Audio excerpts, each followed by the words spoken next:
wala jana wasagi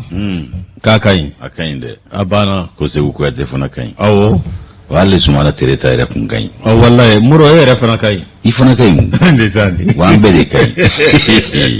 nyadi nyaede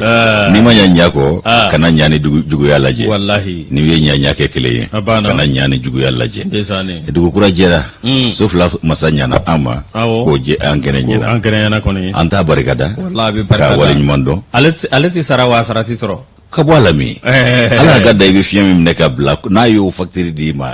atna dabla o oxygen yere bo o ye fien doroy abana jito la baloto la kena ya tola e na ye ni be di ma ga su falakila ese mu ye bato etanu ni bato wallahi ka tanu ga wali man na be bi be ke do yo na tabede o do de bla ka dangara la tu baba jaw kun fe e ma foko wolongo to bi fango ga seledo dinga bi fa wolongo to ti fa dinga fa wolongo to ti fa wa seledo re wolongo to re fana fa ka di ni kaburu dinga sabu ko be bi saki kono mantu wallahi bi saka projet tu kono awo sa wore projet sa santa projet sa mugan projet ka chana ngi be do bulto ka ta sugula ka suru ta misili sanoro ka sebela ni be projet boy ji wala ni be entreprise di entrepreneur be baraka na force di abana jabar wahidu gaso masa an wata nuka barkada ka wale nyuman do sanga ani wati kene be ka keta bela na nye masa bayin tanu so fla masa manu tanu rasulu bi barkada ka wale nyuman do yusu ka do sanga ni wati ambe barabara tanu nye shama nema ni kishibaye ala ko jide aka am masa ko lufo ku barkada ay we karo ka fo usara tambulu antise re ku sarafana o anse mi o etanu ni barkada temene ko ka do ke ali bi ala ku bulu kan shuje ankoro ka bana uban ka jide ke lafiya la bana shikanu si sorotun ko jangu ka toro munun bi chenso bada dari alaka no nanga bamba to bela jirenyi ka kanu ba jama fuku barkada kuni je uyere ko kuni makulun kanu o sanga amba foka benu sigero chugo ye faso ko na ni faso ko ka yusuko beki bismillah wa beni nyankuma ka beni sigero chugo ye na nyu bismillah amu bismillah kene minga iba do na foni kenete o kolu boku na siri ko na ombe munge fasiri sebe ka atawo kal amadawi amma wasa dola o kadra kono ni ya ye anyo kelengele unsugandi tigani nguru na kuma batiba na munu usugandira ona ku garjigaye ko nyegele joko nyuma ni nyamada ko nyuma alaka no ya uye ka la se ko nyuma no ya yero uye amma ben ka charishu ko lati ka chesirido ala ko no ya uye traure marhaba je dongo do chesiri ni wulika jo ikanga fu ha ndesani jike ko kuma ne folika ka ko ribashitila mantorosite bayni dum zondu mantorosite alhamdulillah muro folika ngadi yere ma o nyangma soro inywana chabambi ini munu be shi hagela olu kembe ku sigisu do kembe kerasa telefrigu wirela do kembe ngele so yele do be gweleka bana nga ego ko iti so ma chuko shila ebi magwange kapalo wo shila ma kifo ki wali mando kalame ba jakulu ni fle ba jakulu bele jeli fu abenu mahali biso madena ne ko karafe abe ekado asibulu asi amba foka wali mando sanga ani wati ne ka damele mi ngere koroke Sedna Umar Keita l'enfant de Keita kudu ni budofo jakmala warala simo aledo jata ben narena abide ma moro awa Keita ka dangale alebe awa mini realisation moro ka Z moro alebe bisa mini kan ngemne ka bla fien shuru fe o difuye jamadu ko kefa ka ngolo si kuyate awa Keita moro analla me ba jakulu ni fleba jakulu belejele opma kuna foni folomba di ma yusu ni adia bonya barika ye bonya ala ki bonya ka do mi nya indicateur de renouveau e mba leta ni nya leta sa fe mimbe anga sara olu la cleaning ko fo o ko wale ye munumbulo dala ay waki garo ka fo ko musaka ka ngata se fo wadi miliyari keme ani biduru ni duru bonyangola me mina ka anga furuba chakela u jamana to wala barakela u abinata olu de ka ko ta srafe adama jabate alema to ko ay kalmunta ninga ngo nyinyini ka kuna foni di amma ako ka do kadra kono mimbe ka do bengan ko fo bengan mi o temena gouvernement ani conseil national de patronat ni nyonje ananga lafsali tomba barakela union nationale des travailleurs du Mali ayo ko mi ni bolono blalo la ka beni février kalo clé duru ba flani mugani kile sa gouvernement no Mali gouvernement ko hami mi mbula o de ka do ka fo ka jamana barakela ko bela jile ikado ku lakle ku be udo dakle fe ku ko dakle fe furuba chakela ko do o ko nanani ikado ka fo sharia bolo faral taliye mi ni ube wele ko ordonnance ordonnance min n'o ye 2021 003 PTRM ale taara ka bɛn ni juillet kalo tile 16 ye 2021 san a bɛ tali kɛ i k'a dɔn an ka baarakɛla olu ka sara kɛcogo kan ko gris unifié o kumana minnu ye foroba cakɛlaw ye an bɛ kɛ to ɲini jama fɛ foroba cakɛlaw ko a bɛ tali kɛ olu ka kow kan hakaja ani k'a dɔn marabolo olu cakɛlaw ko collectivité territoriale fo ka na se i k'a dɔn wolomasiri tabaw ma olu ni i k'a dɔn a ɲɔgɔnnaw fɛn min ye nin ko a n'a musaka n'a taabolo bɛɛ lajɛlen ye ka saraw lakile bɛɛ lajɛlen ka lakile ka bɛɛ kɛ kelen ye ayiwa Yusu ko miliyari 155 a ka o de an ka taa ko dafɛ o de bɛna cari ni maa ninnu ni ɲɔgɔn cɛ n'o ye foroba cakɛlaw ye Adama Jabate a ko min ye ordonnance in kɔnɔna ye min ye dɔgɔtɔrɔ ka ordonnance ko tɛ dɛ sariya ordonnance ko don ordonnance in kɔnɔna la ko fɛn min b'a kɔnɔ ni ordonnance maaw hakili bɛ jigin yakili t'a la tan so de nin ye sariya ordonnance ye o kumana Yusu i b'a ye k'a fɔ ko a bɛ tali kɛ fɛn min kan o ye i ka dɔn saraw lakilenni ye n'a bɛ fɔ ko unification de grille ayiwa fɛn min bɛ tali kɛ i ka dɔn ko minnu bɛ ta bala gouvernement fɛ a kun ye ka galabu kura fiyɛ an ka foroba cakɛdaw ani cakɛlaw la Mali kɔnɔ hakaja min bɛ tali kɛ i ka dɔn k'a fɔ ni taabolo kura min bɛna ta a bɛ i ka dɔn sinsin fɛn min kan o de bɛ i ka dɔn sɛbɛn ko fɔ ko ordonnance d'uniformatisation min bɛ lakilenni ko fɔ k'a bɛɛ damakɛɲa o kumana Yusu fɛn min bɛ tali kɛ baarakɛlaw kan minnu ni olu ye i ka dɔn k'a fɔ ko kadiriw minnu bɛ yen n'o ye greffu ani parquets ye hakaja kalankaramɔgɔw minnu bɛ i ka dɔn kalanso duguma kalanso cɛmancɛ kalanso ani i ka dɔn ka sana kalanso minnu bɛ olu koɲɛw la fɔ ka taa se i ka dɔn k'a fɔ an ka marabolo olu ma ɲɛmaw ma min ye préfecture ye ani magistraw Yusu min bɛ tali kɛ i ka dɔn kadira dɔw fana kɔnɔ o bɛ an ka i ka dɔn kasobon o kɔlɔsibaw fana ka taabolo ko fɔ hakaja ani i ka dɔn kalan taabolo Yusu ni ye nin bɛɛ lajɛlen lajɛ a dɔ la ko a bɛ tali kɛ i ka dɔn foroba cakɛlaw olu ka sariya bolo fara dɔw kan min i ka dɔn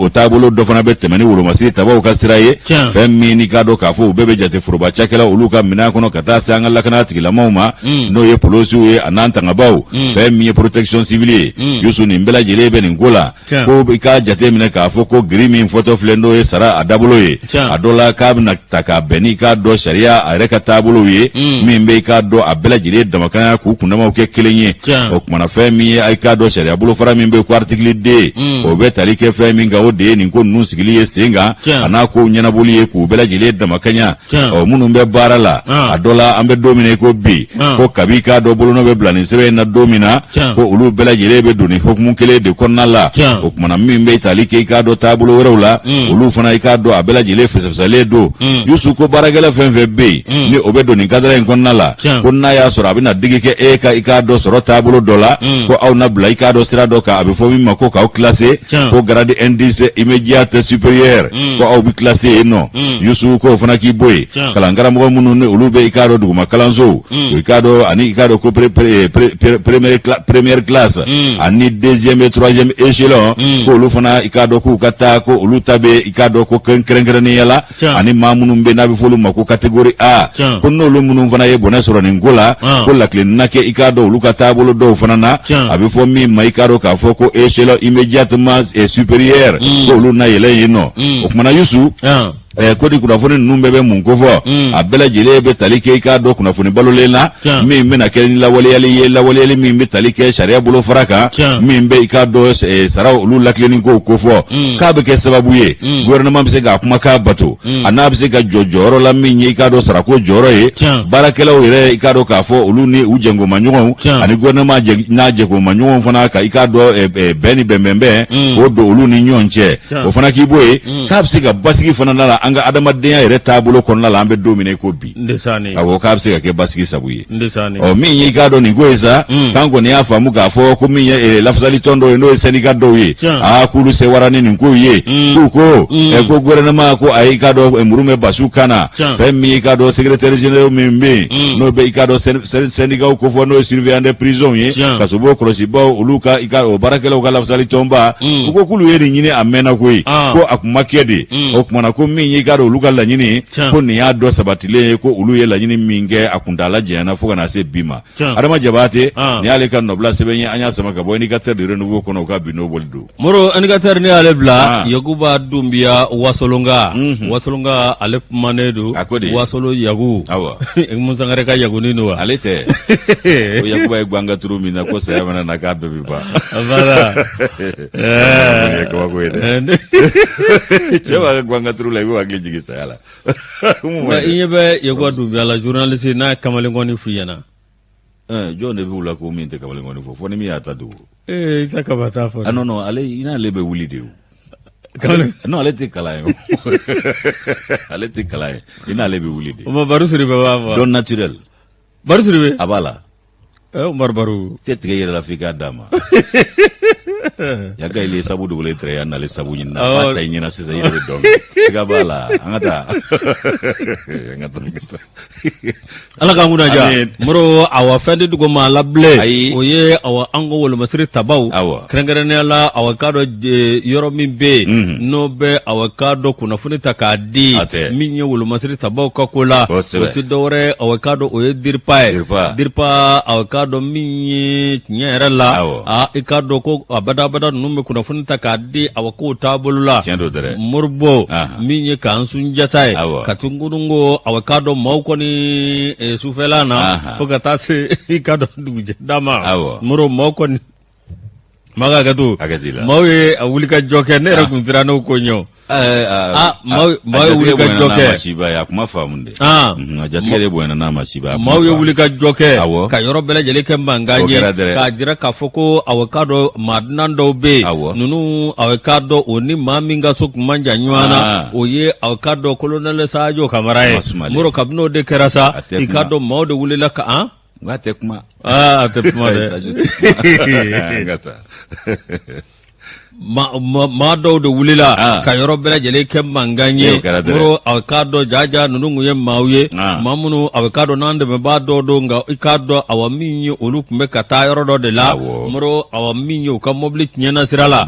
ku ukaboli fem nyena muro oyato uyu joni ko labe muro awakado minye dirpa mako ni kuna foni di nga olutna ko dugo de minye kabni awa septam galo telefolo fukata se otkalo telewolom vlama muro awakado minye munini mingera minye awakado galeado be obina famauka okera mawu minye anikado nyono fukata se ikado bankas ani banyangarama muro awakado minye nyerela ani konwa mingumbe no kumbe kabo awakado minye kaye ninkana awakado mako muro wati mina uyeni girgara bela jeleke minye awakado yorodobe noye awakado moribugo ye moribugo minye awakado yanga aw avion dobe muro kabnu ye mana ko ka avion wala kataw dasi fa bela jelefe minye kafasa ba unyena muro awakado nyerela mobeka awakado puma chama vo mami no mena diripada ibseka kala sigode ka ode kise mondo amakumbi muro na matraure dripa la ide na kata yemfe aklala kata yemfe mfana kabara keno abana ni boyani karama abana muro na mancha galene ngo wulo masi maukumba nyana ko farkulu nyana je baraka ngono ngurungu jura ja kolonelu jala tigi journaliste ande sani tayada muro mi awakado nyerala madobe noye awakado directeur Dambele ale koni awakado ayajira ka foko mununu kuma fefefe bo mawye ikado ani mawbe kuma minda kari sosho ni awakado fendo ga ko foko onishite kuma kiseje ma kiseje minye ni awakado ye mi medripada muro fasiribaw ya unyininga minyi awakado sherifu Dambele muro awakado ya nyininga awako karamugo femimbe noe ani Wagner kakwe ukoko olutseko ukofoko sede ko ye fenyo ko ye betalika politique mo de ka koka olupsoko nyefo olutka kumato oluka kumaye abana utabra dirpa mamuna abana utoka kumaye sécurité d'état ka kumate abana we wafutu wagana ko c'est des questions politiques moro min ye awkado Medli ale ka fola u ye mission nani yo wuli ka jode ke o mission nani awkado sanga ani wati wa bele jeli bi ka anga wulu masiri tabaw fe ale la jakene bi misigi moro o ya soro awkado ma namunumbe nolu be ka andeme an kungola moro amake ulu kokoy ikado awami ni journalist ka ni baroda la sigi akara num bele jeli nyana min ye dirpa u ye masugu bele jeli fo ma ka kese to motege ka woro ka awakado akise jele to motege oni mami mba fe ka kore nyino la dola o ye ka kore nyini ni ya inventé de te dire pas tate de abana wa chien fana to yi opma minye ko bina ka bi olubse ka min vo kanga wol masiri tabo ka pta ma ba be durula abarikalla albi ala ka do faraka albi ala ka do faraka no te mamunu yira katita ukungo ko faransi do kuma kun folo kero we anana nyedo anzira na de ko faransi te ko Espagne jamana de Espagnolu de kundu uka boli fe de kun binedo ukume makono de la fo boli fe kata folo kasoro kata uka serafe abana no nanga ma kunti nyonye wori nana nyedo ntuni go yasuru mo yukuna funi fulu he faransi vehicule blindé fla yere a jema vima interbete ma nyoko seiba do réseaux sociaux guye fe do cinema ko ne doka kuna funi partage ko kuna funi ntechien ngo ta kungwe ne dedu ne ya partage ne rebo bo bwala ne ko ya yi kuna funi njare ne bona ya kla mauka yi we batagi cinema ko ne kuna funi mingla ko kuna funi ngono kumati ngo ta kungwe konte ne konte ne do tarika aya fatigi to take fitala yego dumya wasolunga ni ale ka fatiri o kuma kuna funi tigi ulo masiri tabaw ga sera fe dir padu abana yusu ambe kuna funi ta femi na abetali ke ka do nouvelle eve so de Bamako la so de Bamako ni yale tasa aywa ko minye ka do fanga d'Afrique ba koro adola ko ubinyini ka fusa ne aunga jamana politiki mawye koyi ko sabu ku ye nodo buo kaba mimbe jamana lakana ko otamashien ko fo ko politiki mawo ko ote olu hamina koyi yusu minye Elaji Mamadou Gaba ale ni nobla so de Bamako ko nobi akoko alamsa doshu septembre ko klebi saba ka duguje juma dona ikado okto ko kleforo malidenw ko balana do kera anna angal lakana ministry wolo masi tabaw ka ministry alesina ikado ani keleche varngoro ka ministry no colonel Sadio Kamara adola ko atara panguru onani bismillah aunga panguru jigi kenena no be wele ko helicopter ko hélicoptère blindé atibu ko yeka dom MI no 1171 yusu ko ani mrama feun ani kisedeu kwa ko se mfesa iba ka fo ni panguru nani anana jigi aunga ikado panguru jigi kenena panguru mba nu ye kanu bela jile wo ya no yusu aunga panguru jigi kenena no to dambe Modibo Keita la o sigero beneno Bamako senuma ministry ikado ka fo aitara ni panguru nunu bismillah aya jira kenen kan ka fo ko ni bela jile bora jamana akafuru babagande warila o kumana ko minye kisedeni moroma fensa ko minye risi jamana ye ko olu yo dawma samu panguru nye risi jamana mawbulo noye ku yo nya anna falaki o kumana femi ka do ni ngwesa yusu ko etamashien do jira mali jamana deuna ko mimbe ni ngo ngovosa o de atelia ani afo parawni borokono bla kashima koro ya shiye ko de mo sewa ko sebe wa duron do bamulu anka dugo fulanga akana fuyi kana na fuyi fo zege bi ga doglaw zege musa bi ga dogla be boya ka ta bombardement ke foki dal kasing zege baka zege aya dugo de ne de fleka so wike mezo ba kalama zege ndegui zege de ande ate dore fo na rema ko tondong ande aya mbunya de ko makara abika dogla abe boya foki dal ka ta bombardement kana matai ali shudi bi fina fajiri cha kuluka muluka zege chesri bara katanye ko yusu femi ka do ko kontra ka tilera kusebe ko akera ani mamunun che ka buluka sebe ko anuka dana maya yira anuka manyana maya ka bo de yira o beni so jara ko nin ko ni ambe ka soro bala soro ni soro mulu soro du adola minyango ikado wulo masiri tabaw ka ministry kele che farngoro ka ministry akoko ni panguru nani min fleni ikado ka fo ka bela jile jamana yere halala ye o ko bolono blala sebe nunu na ikado kabid Desamuru kalo bafla ni mugansa o kumana ko ulu ya ko no bo ka ajojole majo bafla ni mugani kele sa juin kalo ko ikado akobela jile kunchera abana o kumana Yusu i b'a ye k'a fɔ ko nin ɲɛfɔliw a bɛ tali kɛ fɛn min kan minisiri a bɛ ka ɲɛfɔli k'a ɲɛ pankuru a wulikajɔw ani k'a dɔn a kuntala surunya yɛrɛ kan ala n'a ko teliyara a kɛra i k'a dɔn nimisiwasa ko ye kalo kɔnɔn da bɔ ɲɔgɔn ko i b'a ye k'a fɔ ko kɔntara a bilala sen kan ni k'a lawaleya anw ma fulu ye wa o pankuru fana ma kulu ye Yusu i b'a ye k'a fɔ ko livraison kɛra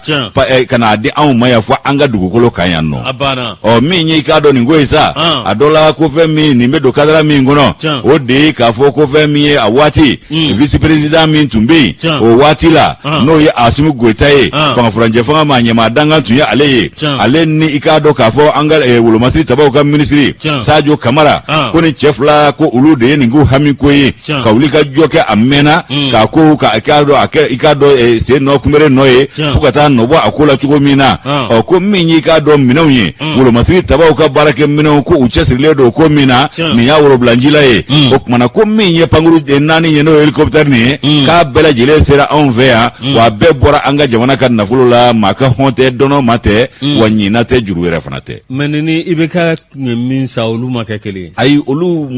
ma kɛ kelen parce que o marché la an fuluyera bon olu fana nani bi cɛ olu kuluyelen don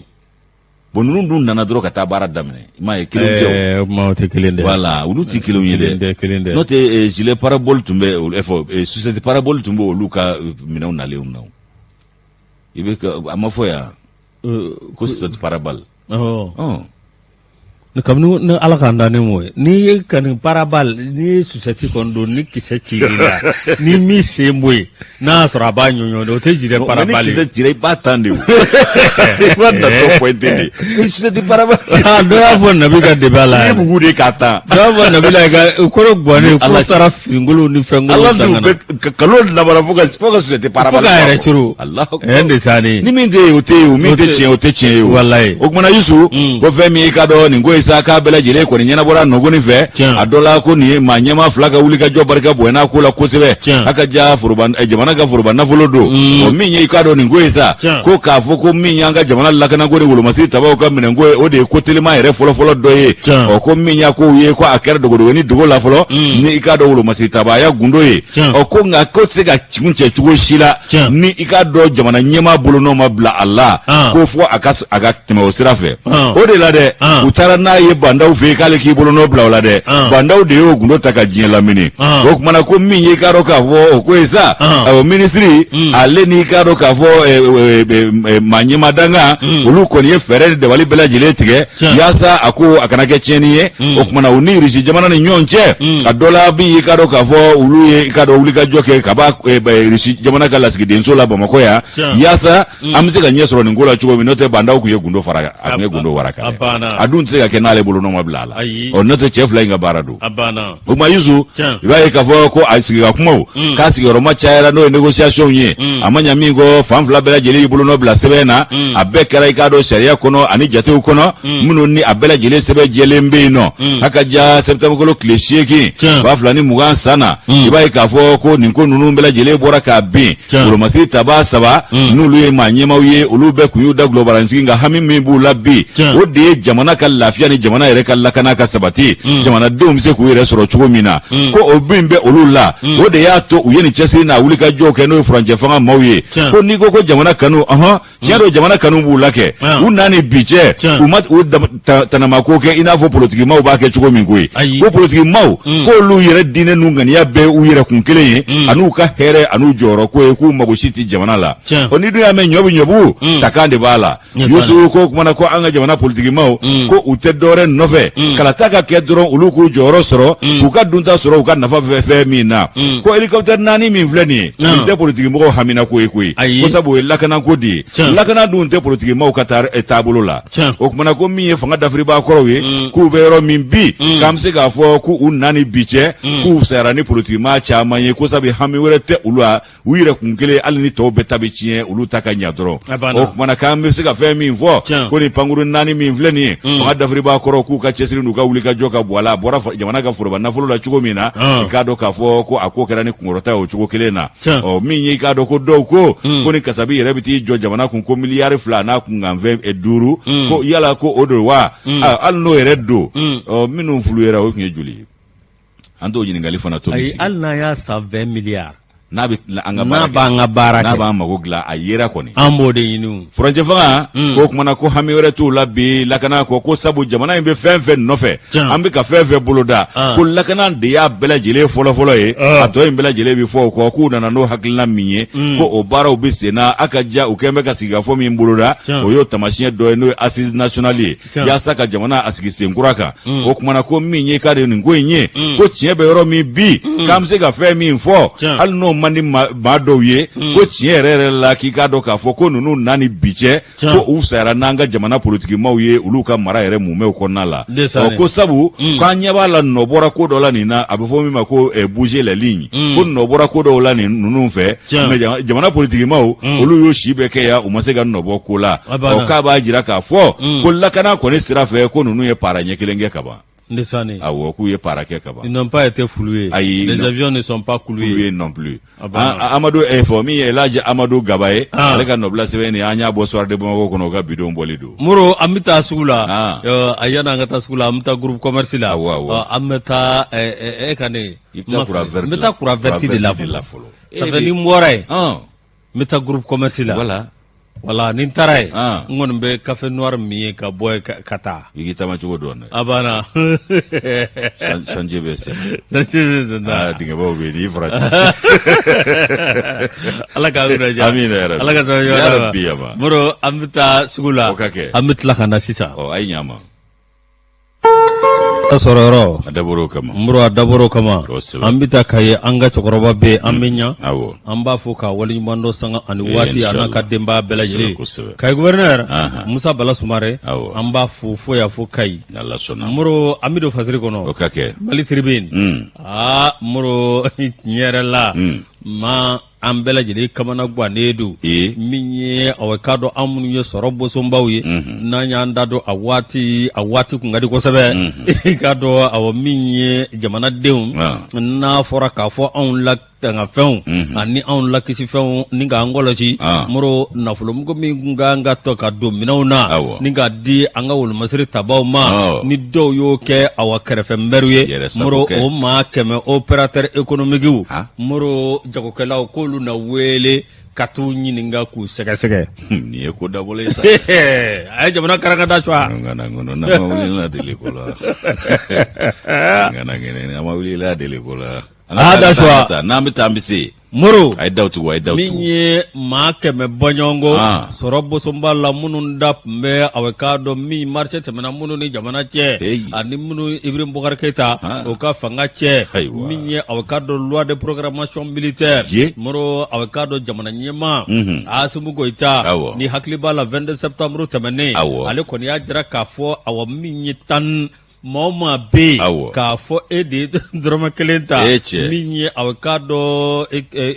fɛn min bɛ yen n'o ye wolomasiri tabaw ka minɛnsan na min bolo dara aw k'a dɔn loi de programmation militaire fɛ i bɛ ɲininka siga si t'a la Moro aw k'a dɔn maa tɛ jamana dɔrɔmɛ i t'a den kɛrɛfɛ bilen n'i y'a kunu Moro i b'a wɔgɔ n'o ma kɛ mɔnɛ tɛ bɔ a na koyi n'i ye maa ci a disi la ni fɛn balannen don a kan na a bɛ pan ka bɔ wali b'a dasi a kɔ la a jagi a banna i y'a dasi a bɛ sɔnni ka bɔ a banna nka loi de programmation militaire donc u ka ɲininkali kɛ wasadenkɔrɔ dɔ tun y'o ɲɛmaa ye o a bɛ yen mais a bolilen don sisan wasadenkɔrɔ dɔ wasadenkɔrɔ min bolilen don est ce que an ka député kɔrɔ dɔ bolilen don dɔw bolilen don dɛ a bɛ Kɔnɔwari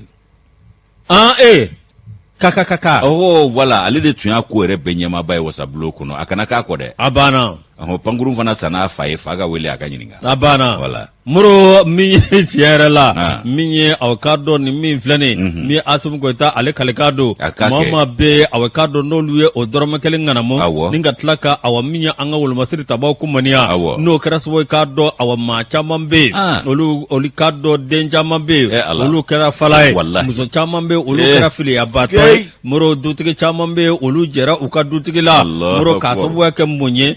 min ye an ka jamana denjugu dɔw ye minnu kɔni ka sira tɛ jamana in na olu sago ye min ye jamana ta ka tiɲɛ nka olu ka balo moro aw k'a dɔn min ye nin ko min filɛ nin o maa 100 olu na wele ni ka t'u sɛgɛsɛgɛ kiiritigilamaw fɛ min ye aw k'a dɔn tiɲɛ yɛrɛ la équipement militaire min filɛ nin n'a kun kan ka di ministère de la défense ma olu ka baara kɛ n'a ye ka jamanadenw kisi moro aw k'a dɔn ko a dɔrɔmɛ 1 tɛ to ye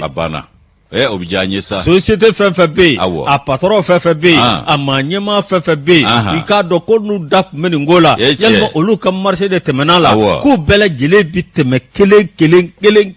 k'u ɲininka i ye marché kɛ cogo di marché kɛra cogo di i ka papier labɔ ni dɔrɔmɛ 1 de y'a jɛ bɔnɛ k'a sanni ka bɔ i ɲɛ na a bɛɛ tu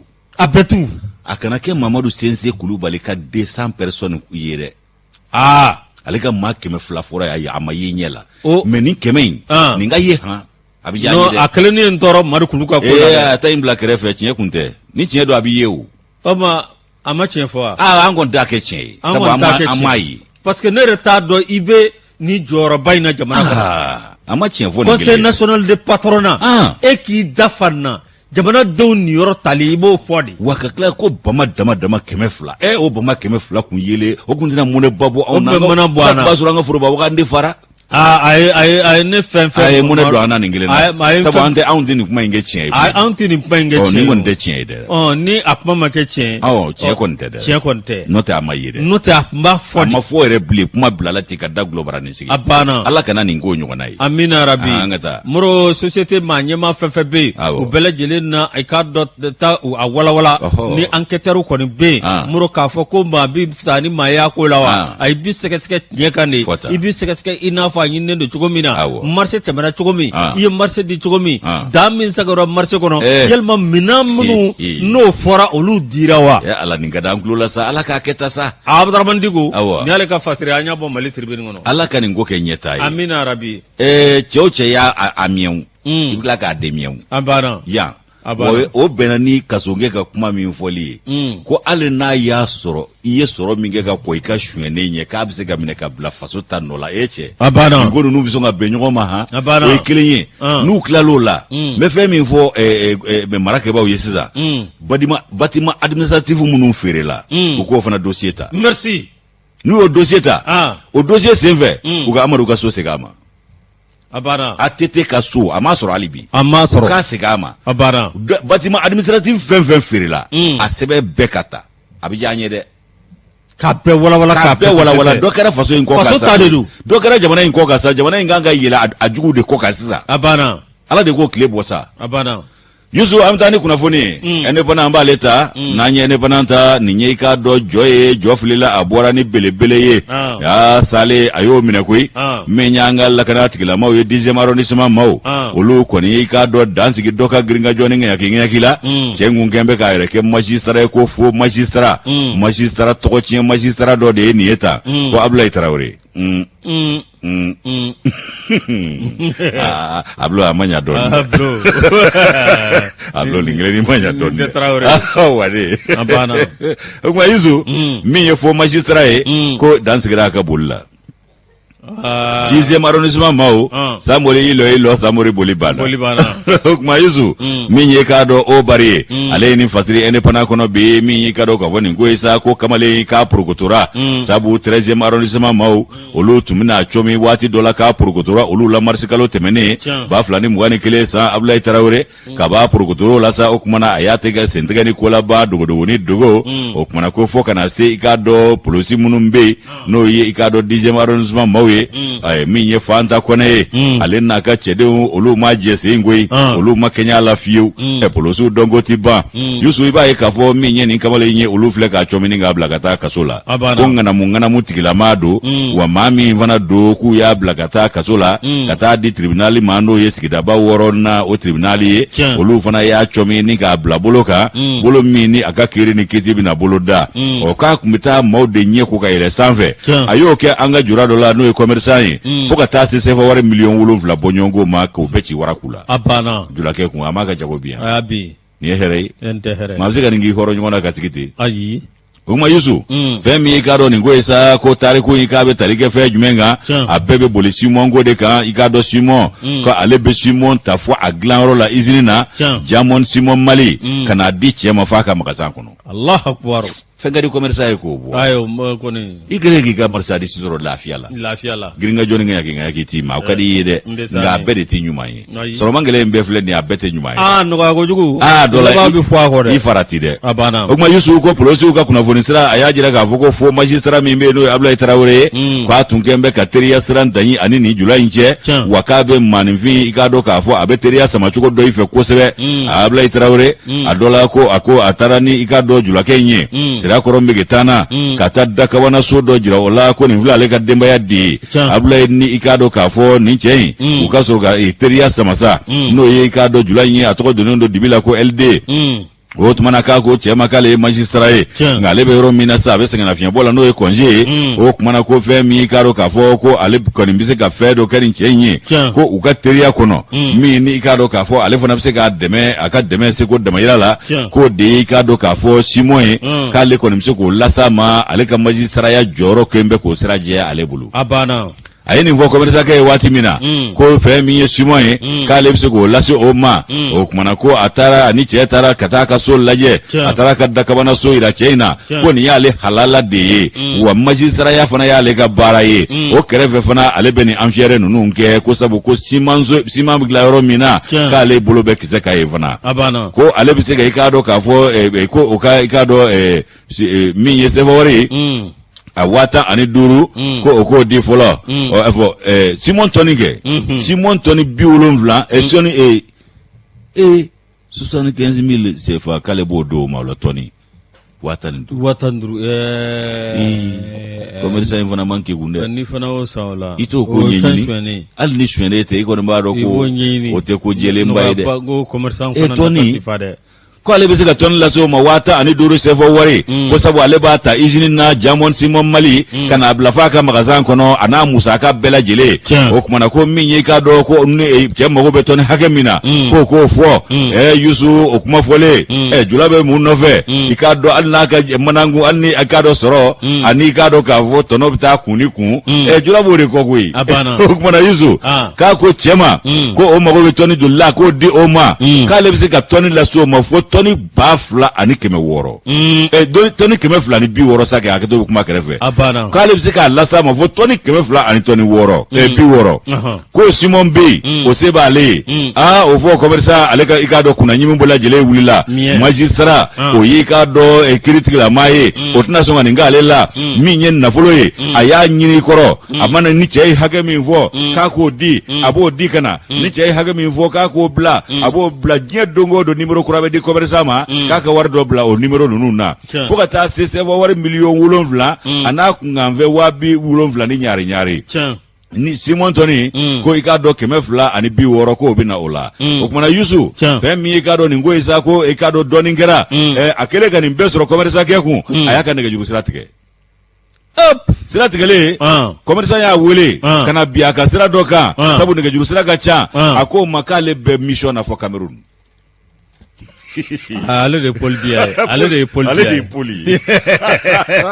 k'ale bɛ mission na fɔ Cameroun o kumana ko k'i muɲu o y'i sogo doni sa a taara Dakabana so min yira a la Sirakɔrɔ Mbeketana k'o y'ale ka so ye cɛ ye taara yen nɔ ka taa o so ko fana ɲɛɲini ka taa sɔrɔ ja a ka kɔɲɔmuso mandi de dan b'o so kɔnɔ ye luganse de don a ta tɛ cɛ sɔmi surunyara sisan a tɛ ko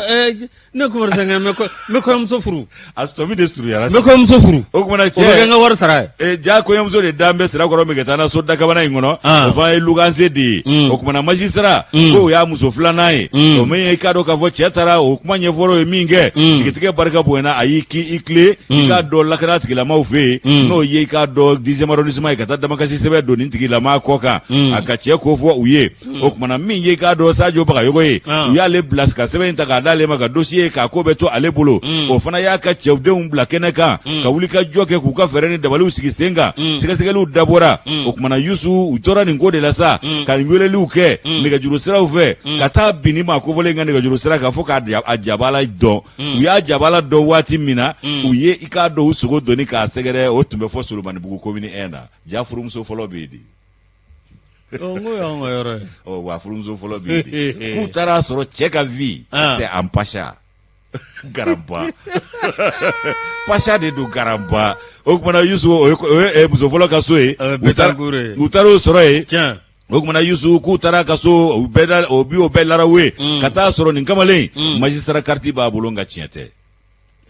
carte in ye nkalon ye ko a yɛrɛ ka latigɛ ko banaw ka latigɛ bɛ cogo min k'a ta bɛ ten 10e arrondissement maaw olu ka sɔrɔ ka wuli ka jɔ kɛ ni k'a cɔmi o kumana ka sɔrɔ ka taa n'a ye ka taa munumunu fɔ Ɲamakɔrɔ o kumana ka taa sɔrɔ ni cɛ kofɔlen u y'a sɔrɔ yen nɔ Ablaye Tarawele ka taa sɔrɔ ko employé de commerce de ja jula bolo kɔnɔmaa de don employé de commerce o kumana k'u y'a bila bolo kan n'o ye kiiritigilamaw ka bolo ye jalaki min b'a kan escroquerie usage de faux et usage de faux ani usurpation d'identité o bari a ka nɔbila sɛbɛn ne an ye nin bɔ ne pana kɔnɔ ka ene pere ni ale bila muro tele ala ne bele combat ta le combat an ka taa min ye conseil malien de charge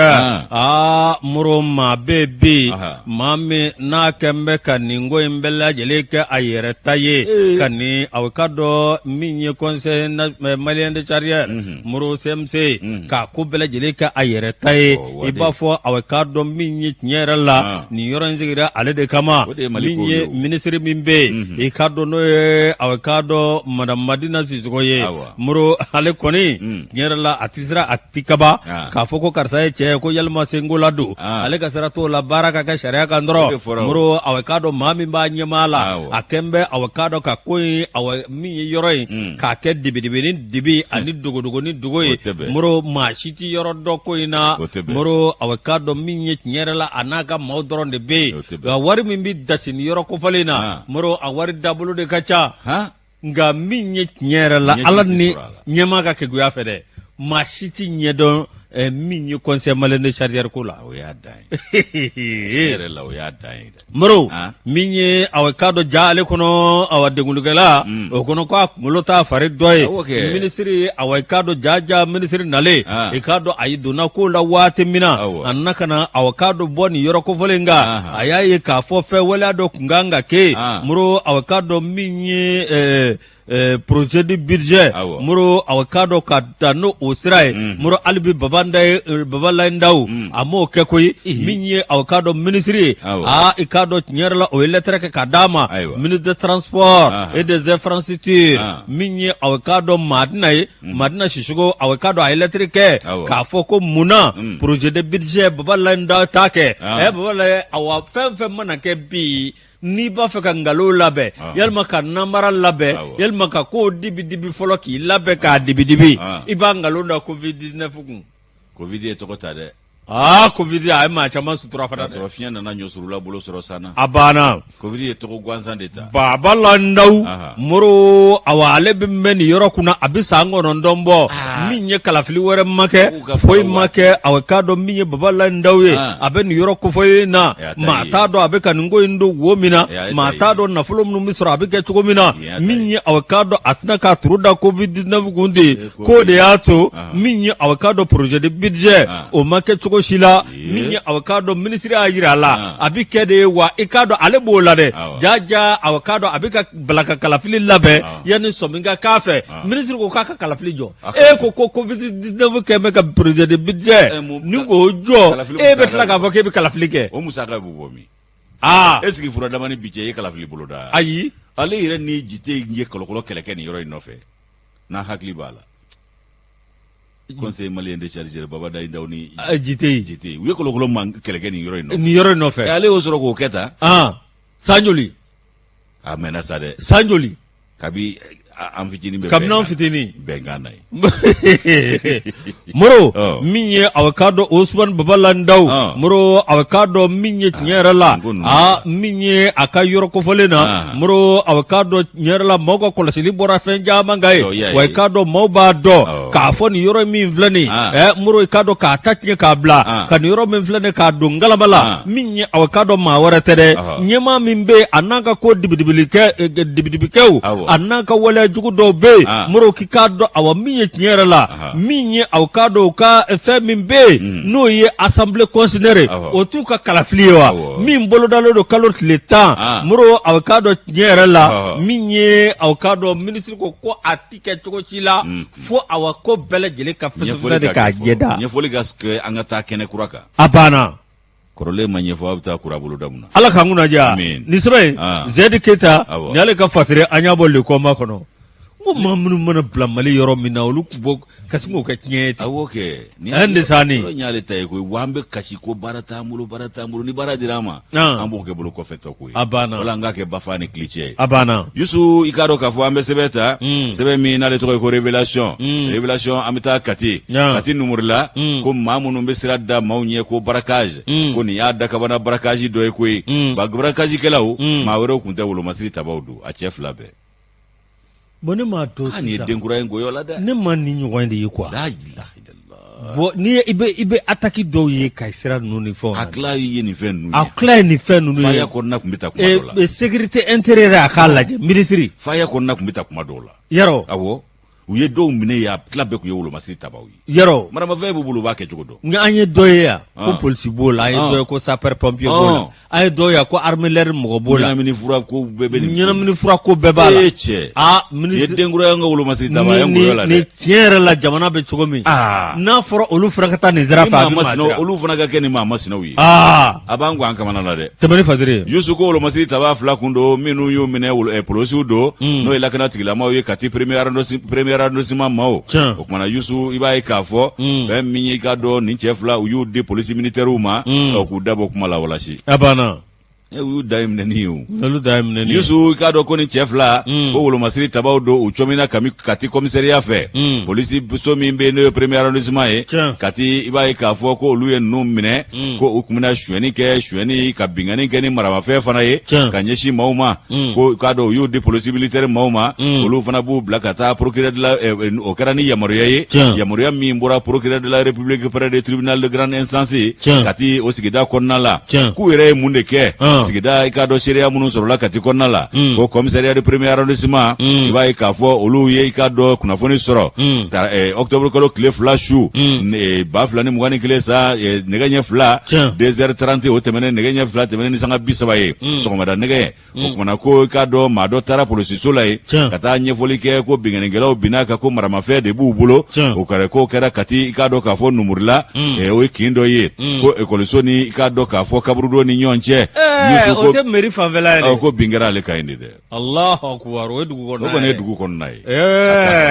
n bɛ yen dɔn o ye dugu kɔnɔna ye o kumana Yusu ko u binna ale ka ɲi ka sira da ɲɛ maramafɛn b'u bolo ko k'a ka moto jakarta n'a ka nɛgɛjuruw sira minɛ a la n'o ye téléphone ye o kumana k'u maa 2 ko maramafɛn min b'u bolo o ye pistolet mitraillette ye PM o kumana Yusu pistolet mitrailleur n'u ko a ma ko PM k'u a taara damakasi kɛ waati min na commissaire min bɛ n'o ye Sori Sangare ye Sangare Bari ale y'a ka cɛdenw wuli kɔrɔ ka kunnafoni da u tulo kan ni k'u bila jɔjɔlimajɔ ni munumunu salo la nɛgɛ ɲɛ 10 bɛ taa se kuma min n'o ye 10 heures ye o ye commissariat ye kunnafoni dɔ sɔrɔ k'a fɔ ko siganama 2 bɛ telefoni feere yɔrɔ dɔ la ko telefoni dɔ b'u bolo k'u bɔ n bɛ siganamaw fɛ o kumana commissariat ka cɛdenw u y'u sogo doni ka taa nin yɔrɔ kofɔlen in na ka maa kofɔlen ninnu sɔrɔ ye Yusu k'u cɔmi u y'u cɔmi ala la u ye i k'a dɔn k'a fɔ wolomasiri taba min ka telefoni minɛ n'o ye gendarmerie ye o telefoni de bɛ ninnu bolo ka feere wa u y'u sɛgɛsɛgɛ ka taa sɔrɔ a 2 bɛɛ sɔrɔ dasi pof tawulila forobamugu la hatakbir Allahu akbar Yusu an ka mana wale o kumana ko u ye i k'a dɔn u di polisi militaire maaw ma ka tila ka yamaruya di n'o ye i k'a dɔn k'a fɔ yamaruya bɔra Kati a tribunal o maa ɲɛmaaba i k'a dɔn grande instance maa ɲɛma ale ye yamaruya di ko polisiw ka taa ninnu bila polisi militaires ka bolo kan o kumana u n'u kiiri ye k'u kiti yen nɔ an ye nin sama ka bɔ révélation kɔnɔ fasirijɛkulu ka nɔbila sɛbɛn don bidon bɔli Yusu moro ne ko sanitaire min bɛ Kati u t'a la ɲɛnamaya tuguni a kan ka kɛ droit de l'homme mɔgɔ de fana bɛ wuli quoi droit de l'homme ka bɔ an da la nin dɔw bɛ yen n'a ye ninnu sɔrɔ droit de l'homme yɛrɛ tɛ droit kɔnɔ awɔ droit de l'homme yɛrɛ tɛ droit kɔnɔ sabu a tɔ kɛn bɛ ni diɲɛ ma wulila ka mankan ci droit de l'homme ta dɔ b'an bɛɛ ka jamana la koyi nka droit de l'homme bolofara min b'i ka jamana la o de b'i ka jamana taabolo n'a tiɲɛ dɔn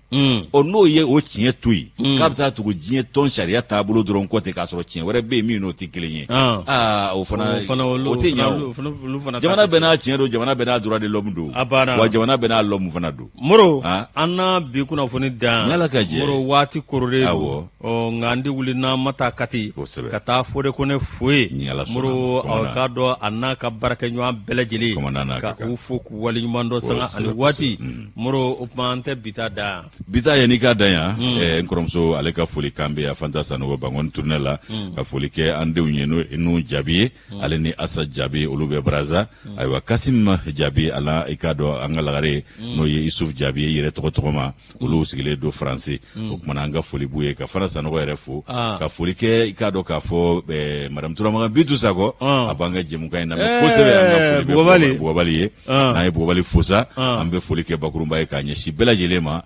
Amadu Kulubali Segu Pelengana an ma ɲinɛ a kɔ ka foli kɛ Bamusa Kulubali ye k'a kɛra tunu ye an yɛrɛ den n'an baarakɛ ɲɔgɔn n'o Alu Sidibe ye i k'a dɔn Meriba la an ka foli b'a ye ka Ganakɛ ka foli kɛ foli an b'a kɛ i k'a dɔn Madu Diko ye ale ni i k'a dɔn min ye Tali ye Segu sigi la an ka foli b'u ye ka foli kɛ bɛɛ lajɛlen ni sanga in na Yusu ka bɛɛ barika Mura n'a ko bila dagirinda la min ye tiɲɛ yɛrɛ la bi waati korona ka bɛɛ fo ka bɛɛ waleɲuman dɔn a k'an bɛn inshallah